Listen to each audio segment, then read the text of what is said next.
Былтыр 2022 жылға қарай шикізатты емес экспортты 1,5 есе ұлғайту міндетін орындауға бағытталған экспорттық стратегия бекітілді. 2013-2017 жылдар арасындағы Қазақстанның жалпы экспорт көлемінің өңдеу өнеркәсібі экспортының үлесі 23%-дан 32%-ға дейін өсті. Қазақстанның сыртқы сауда айналымы 25%-ға артып, 69,5 миллиард долларға жетті. Экспорт 30%-ға өсіп, 48,3 миллиард долларды құрады. Биыл экспорттың оң тенденциясы сақталып келеді. 2018 жылдың 2 айдағы деректер бойынша экспорт 8,8 миллиард ақш долларын асты. Бұл өткен жылдың сәйкес кезеңімен салыстырғанда 27%-ға артық. Яғни 6 миллиард 900 миллион ақш долларды құрады.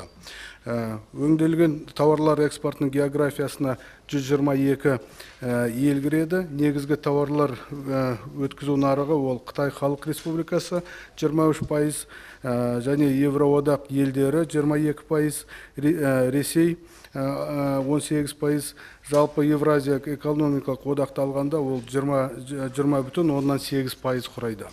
Экспортты ілгерілету үшін мемлекет қаржылай және сервистік көмек көрсетеді.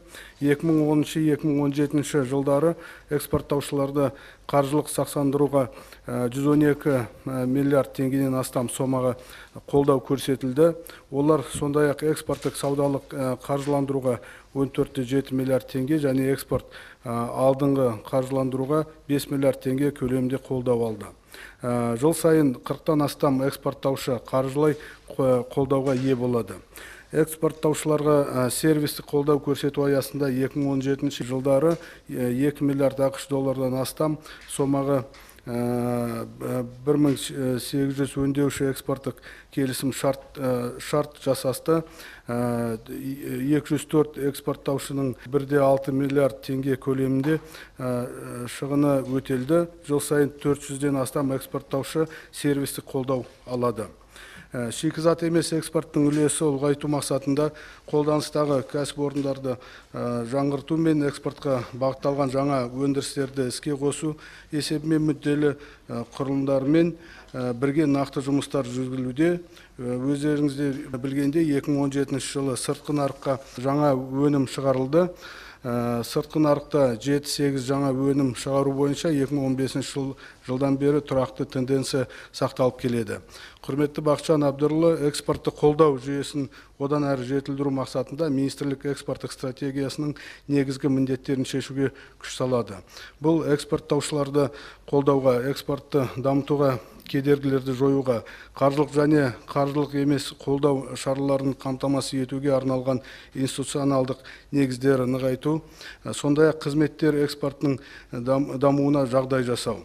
Алайда қазіргі уақытта жоғары айтылған міндеттерді табысты жүзеге асыру үшін кейбір кедергілер бар. Атап айтқанда, біріншісі, қойылған сауда-экономикалық келісімдердің негізгі ережелерін мемлекеттік органдар мен бизнес қауымдықтардың дұрыс пайдаланбаймыз. Енді келесі ұсыным. Бұл бағытта белсендіру үшін мынандай шараларды қарастырамыз.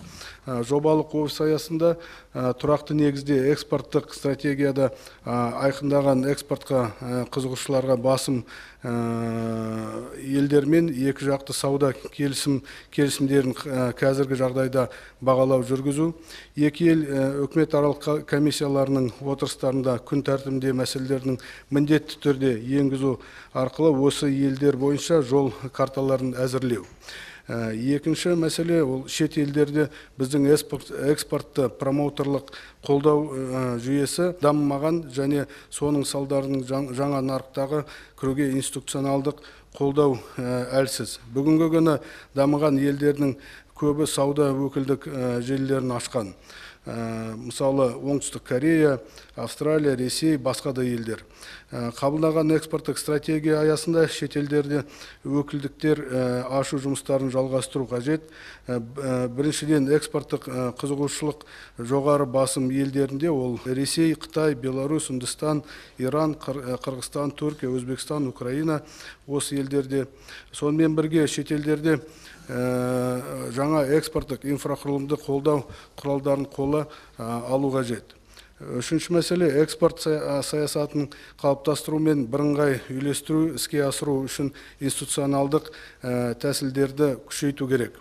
2017 жылы қабылданған экспорттық стратегиясында сәйкес экспортты қолдау және ынталандыру саласында министрліктердің, ведомстволардың, квазимемлекеттік сектордың және жергілікті атқарушы органдардың экспорттың ілгерілету мәселелерін үйлестіруді күшейту қажет.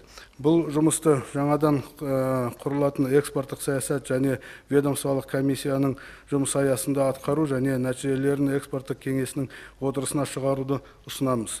Алдағы уақытта жобалық кеңсе аясында мониторлеу және ведомстволық комиссиядағы 90 сайын қарап, жылына 2 рет экспорттық кеңеске беріп отыру қажет.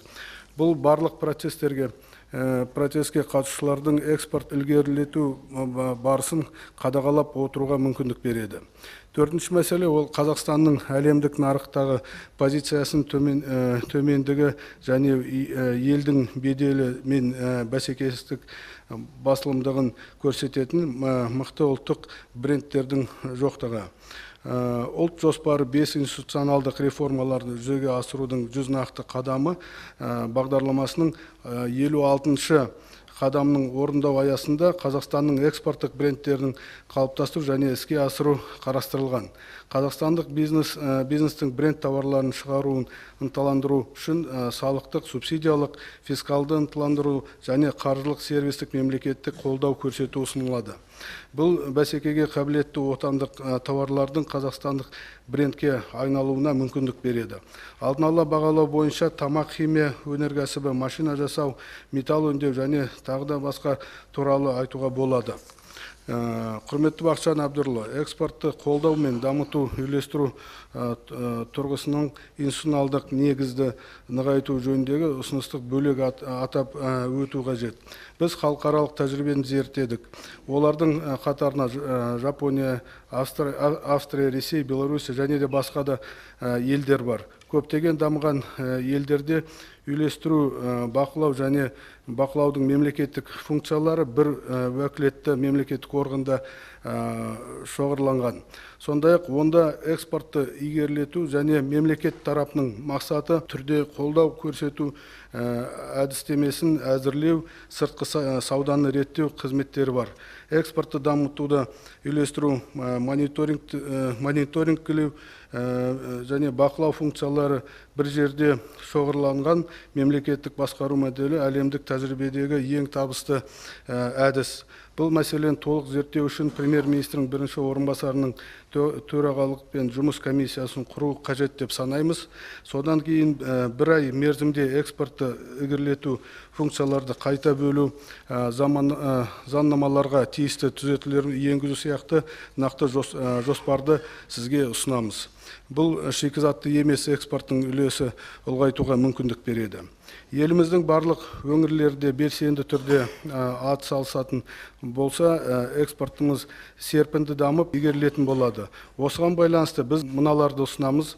Өңірлердің ерекшеліктері мен әлеуетін ескере отырып, экспортты дамыту және ілгерілету бойынша аймақтық жол карталарын әзірлеу. Аймақтық деңгейде экспорттық кеңес құру. Әкім облысына орынбасарларына экспортты даму мен ілгерілету мәселелерін шешу жүктеу.